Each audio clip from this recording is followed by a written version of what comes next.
Good evening and welcome to our conversation number 9 with legendary Victor Niederhoffer, a hedge fund manager, champion squash player, best-selling author and statistician.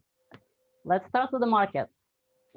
Today, S&P 500 had a 30-point range day, more quiet consolidation day as we expected yesterday after yesterday's roller coaster. To me, the market seems a little tired, but we're entering a historically bullish period for the markets. Actually, very bullish, according to the quantifiable edges. All the major quantifiable edges. David, can we have the seasonality for the last week?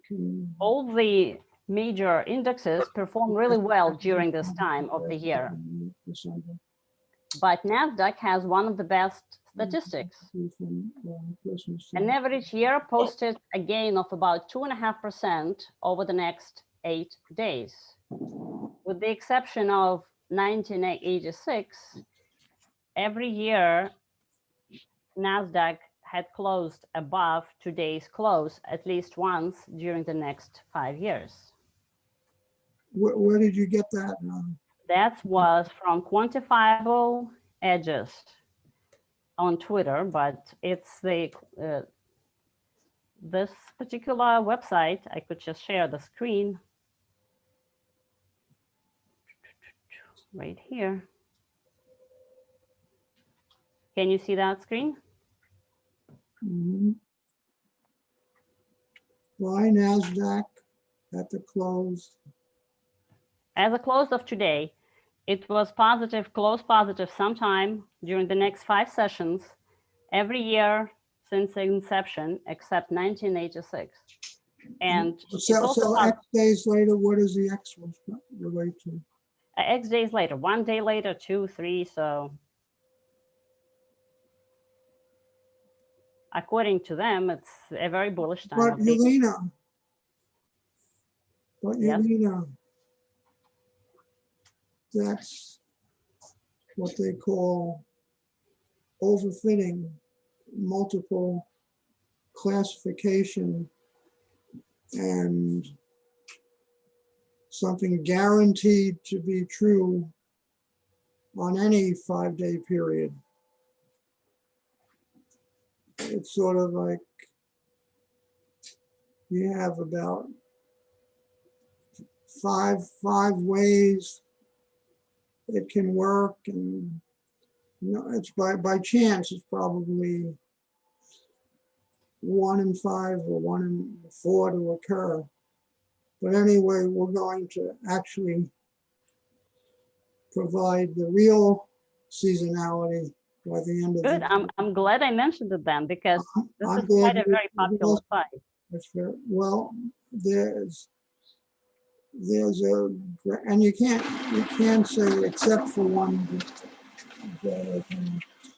Here comes. I know if those search terms might not be what you're looking for.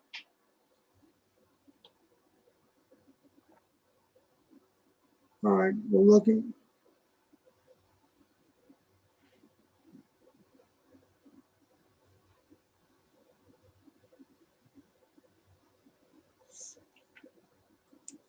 From December 20th to the end of the year, the market has gone up a little less than 2/3 of the time. On average, it goes up about 23 S&P points. No, this is NASDAQ.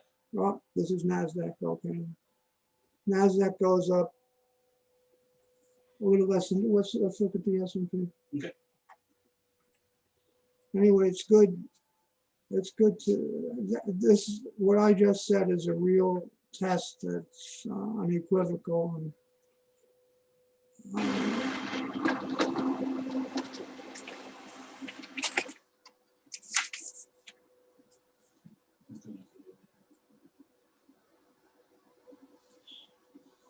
And, what you just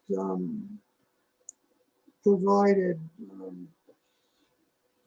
is an example of the kind of research that leads people to think that they have an edge when they don't. And it's true of any time. And there are so many ways that it has to be true by randomness that it's worthless. But looking at the S&P in the last 20 years, how come we have 67 observations? You have to do it starting exactly the 20th and ending exactly the 31st with nothing in between. Anyway, I follow you. Sure. Okay, we're going to come up with the real skinny very soon. In general, it's slightly bullish, but at all times the market's slightly bullish. And certainly in the last few years, anything buying NASDAQ at any time with a 10-day holding period and getting out 1 day later or 2 days later. However, now that I've said that, I'm reminded of the time when I used to play the horses. In fact, I got into trouble because when I was at college, I tended to read the morning line in class, and several times my professors came and they got upset when I was reading along the telegraph, even though the lectures halls had 200 or 300 people. Somehow they were able to see that I was not concentrating on the lectures. I've always had a problem adhering to the exact lecture notes. I found the racing form more instructive. However, one of the classic modalities, systems, is what they call the beaten favorite. And that is that when some horse is favored to win, like the odds are the best of any of the horses, let's say 0.7 to 1, 1 to 1, 1.5 to 1.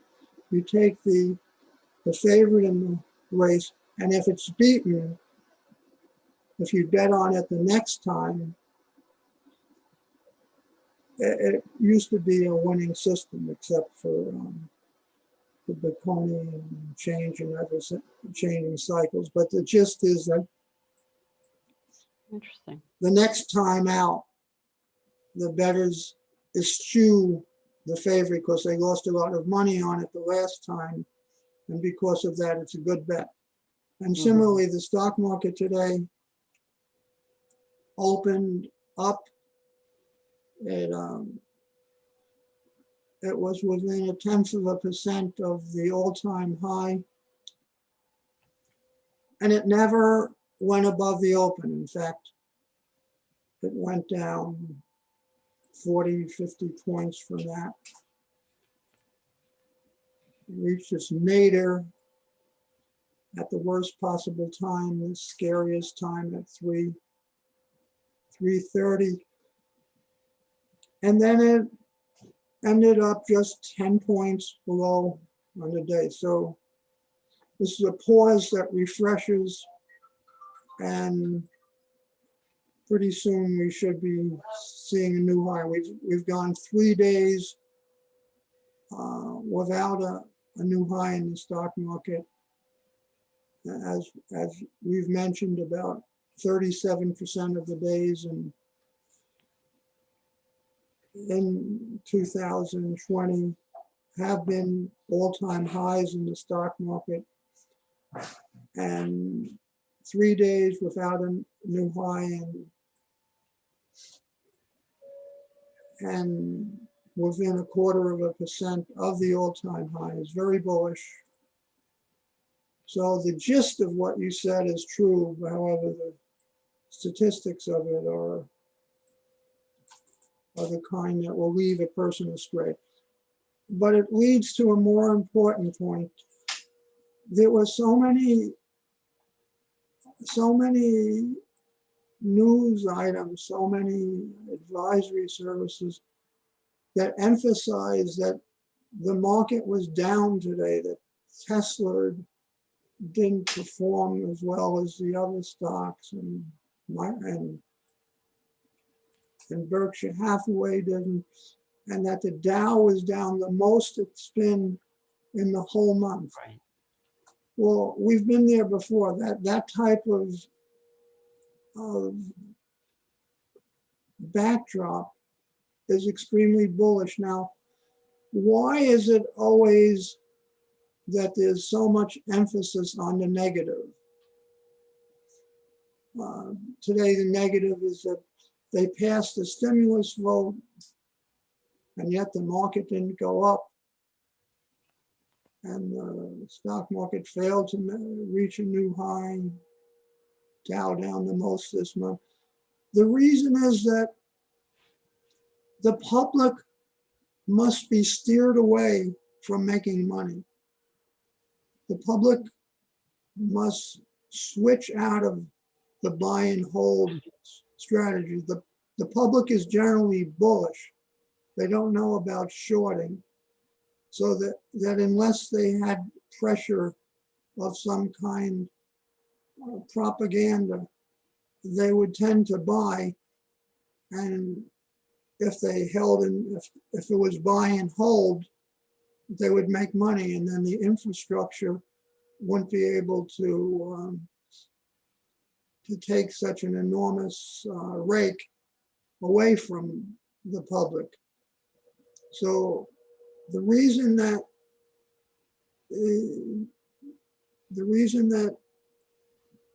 there's so much pessimism is to steer the public away from buying and holding and from buying.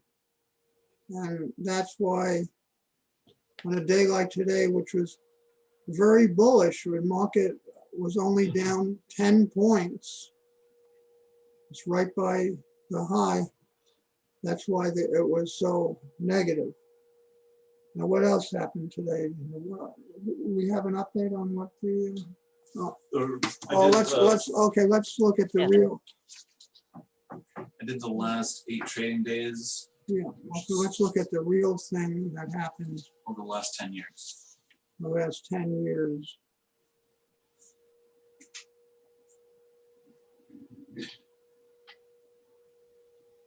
Completely random.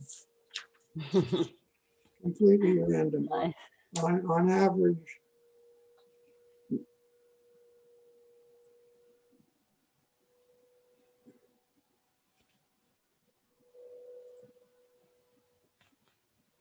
well, the market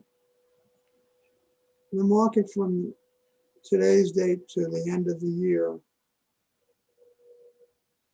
on average, goes up 1/3%,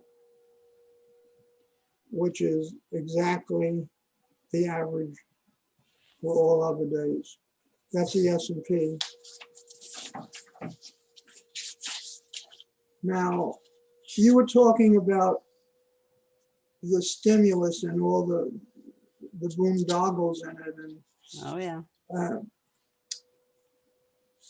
I'm usually not a fan of zero hedge, but they had a very good article on it, and the gist was, you're going to pay for this, but there were so many things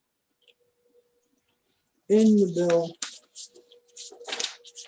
Because four out of every $5 Part of every $5 went to woke things. And Right. what, and they had a list of all the things that the money was going for. And it's horrible. It's loathsome. It makes you want to Yeah. throw in the towel. Absolutely. Have you ever been there where you'd wanted to throw in the towel and something has been Definitely. so unfair, so unseemly? Well, this bill definitely is up there.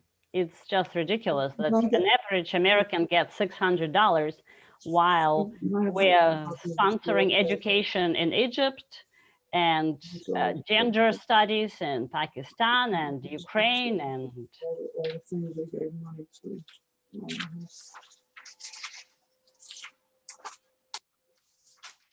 What are some of the things that? Oh, here. Okay, here are some of the things. This is truly loathsome. I mean, there's so much taking care of themselves and without regard. $1 billion to the Smithsonian. right. 40 million to Kennedy Center. 150 million to the National Art Gallery. 167 million to the National Foundation. 14 million to the Wilson Center. Yep. 25 million to the gender programs in Pakistan. Right. What is that? What? You know, the way I see it, every line item is basically a gift to a dictator or whoever is in charge in Pakistan. It's like almost money laundering. You know, we're passing this $10 million to Somalian pirates so that they could kick back to senators in US half of that. It's ridiculous. And the worst part of it all, that not a single representative was able to read the whole bill before they even voted for it. Well, now I see they're giving the representatives two days to read it. They were sidetracked by Rand Paul's analysis of it. Right, but the House already passed it and they did not read it. They were given 2 hours to read it and they had difficulties uploading it and downloading it. It's just so ridiculous. It should be one-page bill, $600 for each American citizen below whatever income level. That's it. Everything else should be vetoed, thrown out, and shredded. It's a disgrace to America. It basically shows that America as a country is no longer even exists because the people who are in power produce this billion-dollar donations to other people in power and oligarchs.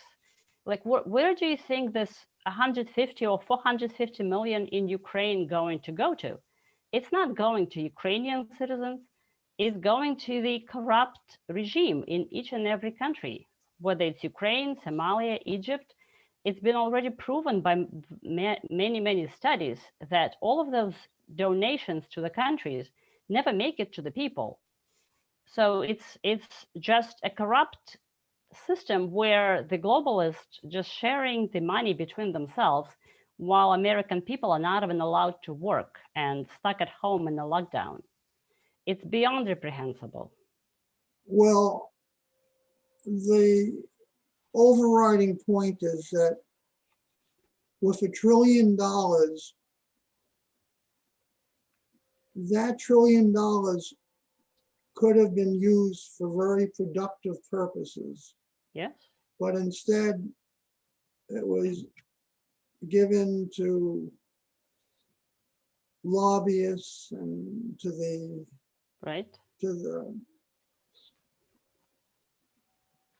to woke woke Right. Right. activities. But the point is that that money eventually is going to have to be paid back. Eventually, real people are going to have to pay that 1 trillion back. And this is why Henry Hazlitt, in his book about called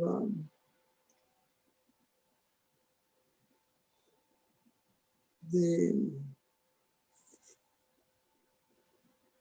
economic logic, points out this is like digging a hole in the desert and then filling it up with sand, because or it's like breaking a window and then replacing it. Right. What happens is that the total amount of output stays the same,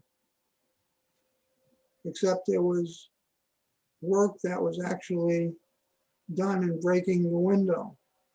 Now, if that money had been given or spent on productive purposes, it would have an effect on increasing output, Right. and we'd all be better off. Right. But it's really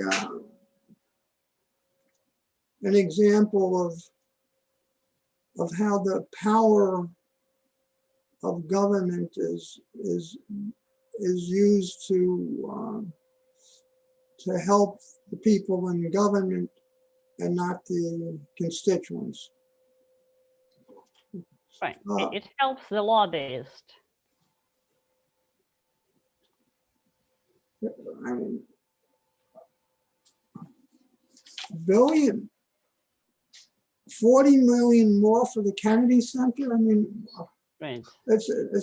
they already gave them 30 million. I mean, Last time, right. It's basically a redistribution of wealth system, which we will all pay via inflation, potentially, like you said. well, Davy Crockett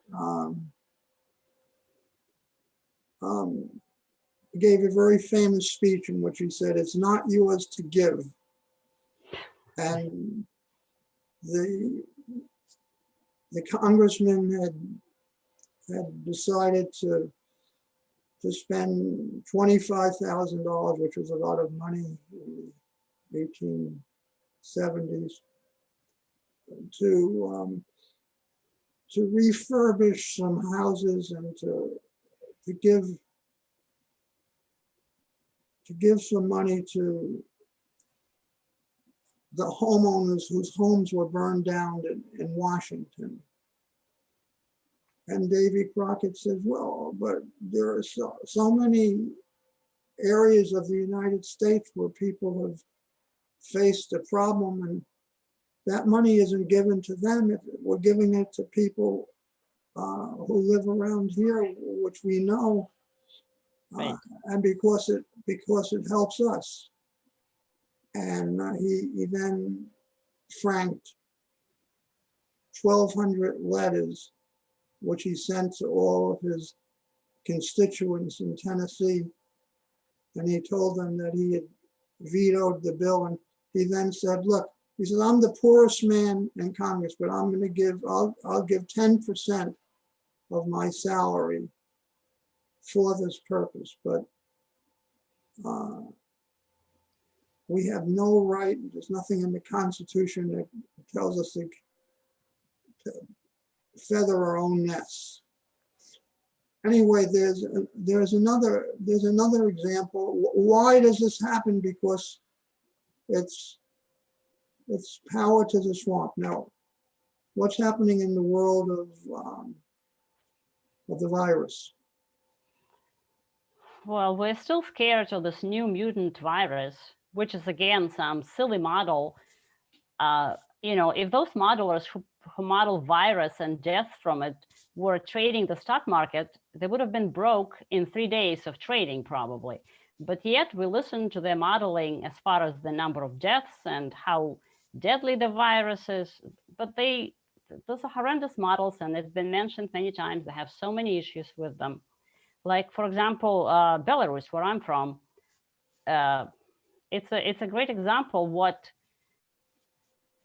coronavirus didn't do there. For example, Belarus didn't have any lockdowns at all. We had the May Day parade to celebrate the World War II on May 9th of this year. People were told to stay home only if they're sick. And the biggest and the last dictator in Europe, allegedly, Lukashenko, had given his people the most amount of freedom from any European so-called democratic country, which is ironic. And on top of this, we had protests all summer long in Belarus against Lukashenko. No social distancing, massive protests on a daily basis. And every scientist predicted that it's going to decimate the country. And yet the results are simply not there. The number of deaths in Belarus is actually below average than in the world. So again, those models that we keep putting faith into, they keep being wrong and wrong yet again. For example, compare California and Florida. Let me show you one chart.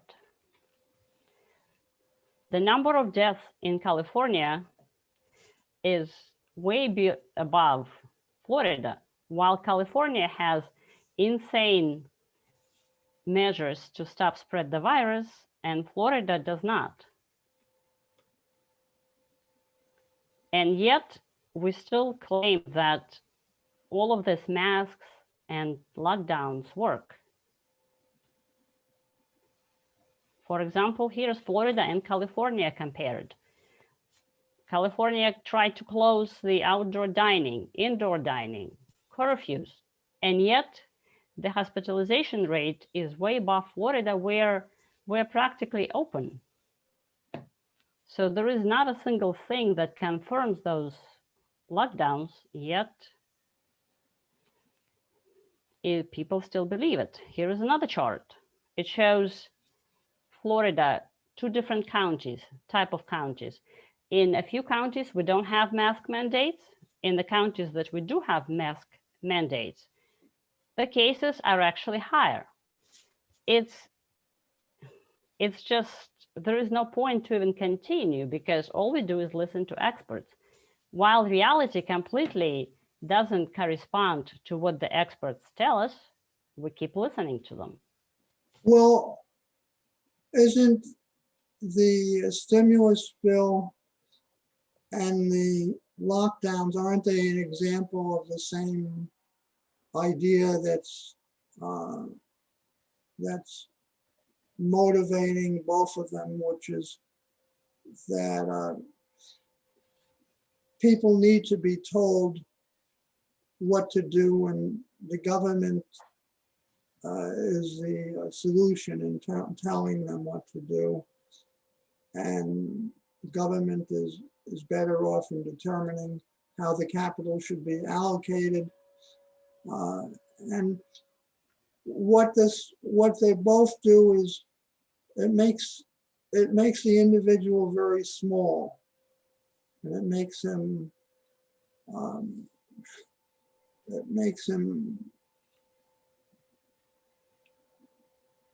more of a peasant, and deprives them of their individuality and their proactiveness. Right. And both the stimulus bill and the mask mandates, the lockdowns, no indoor dining, and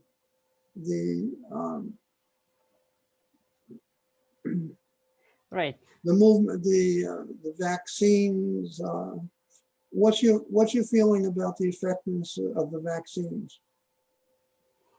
I think actually it's very interesting because there are different types of antibodies, and there are certain types of antibodies that you could only get by getting the virus, because those type of antibodies produced by your internal mucosa, of your lining of your nose and your throat lining cells. And those antibodies are not produced by the vaccine. Vaccine produces a different type of antibodies. So now there is a theory, we're not sure if the vaccines would actually, if the person vaccinated could still spread the virus, because the type of antibodies that are produced are not preventing you from having the virus land and attach to the cells in your nose and your throat. And so it's kind of interesting. We don't know if you are still contagious while you yourself are protected. But if you actually had the virus, then you cannot spread it.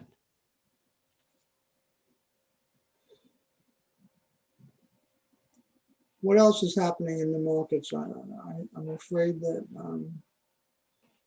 all listeners are going to say that they're more interested in our views Yeah. in the stock Right. market than Well, on- people like Bitcoin, so maybe we should talk about something that's happening in the Bitcoin world just for a minute. It's a fun little thing. Elon Musk had an interesting conversation over the weekend, and he tweeted a meme, as you could see on the screen. It's a little indecent, but I feel like we're living in a new standards of decency this time. Elon Musk is a head of huge corporations, S&P 500 and all, yet somehow he's able not to follow the woke rules. Recently, he offended people with his pronouns meme, but anyway, this meme is where he is tweeted over the weekend, Sunday, probably drunk, of a man praying, trying to live a normal and productive life next to a seductive woman with her skirt up and Bitcoin logo on top of her naked backside. And he had a discussion with Michael Saylor on Twitter, who is a CEO of a technology company, about Bitcoin. And Michael Saylor suggested that Elon Musk convert all of his balance sheet cash from USD to Bitcoin, like Michael Saylor did. And it's kind of interesting to me that this whole run lately in Bitcoin correlates with so much interest from institutional investors as well as people like this. So the market, the Bitcoin market is so dark and unregulated that it seems to be very easily prone to manipulation by big players like this. Michael Saylor, for example, owns almost $1 billion of USD in Bitcoin via his. Let me make a point. The reason that Elon Musk can do this Right. is the same reason that people don't envy Wilt Chamberlain. He's so successful and he's so outstanding that people allow him to do things that are non-progressive. He's able to move out of California and he's able to start companies willy-nilly and make outlandish suggestions because in Wilt Chamberlain's cases, he's 7'3" and no one can compare themselves to him. They don't feel envy. I was going to give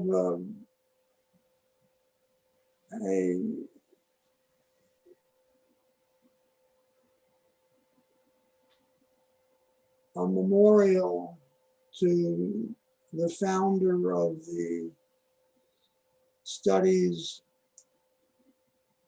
that show that buy and hold is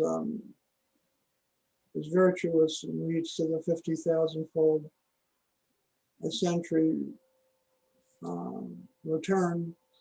He's also the man that started the whole Chicago school of approach to management. And he was my best friend.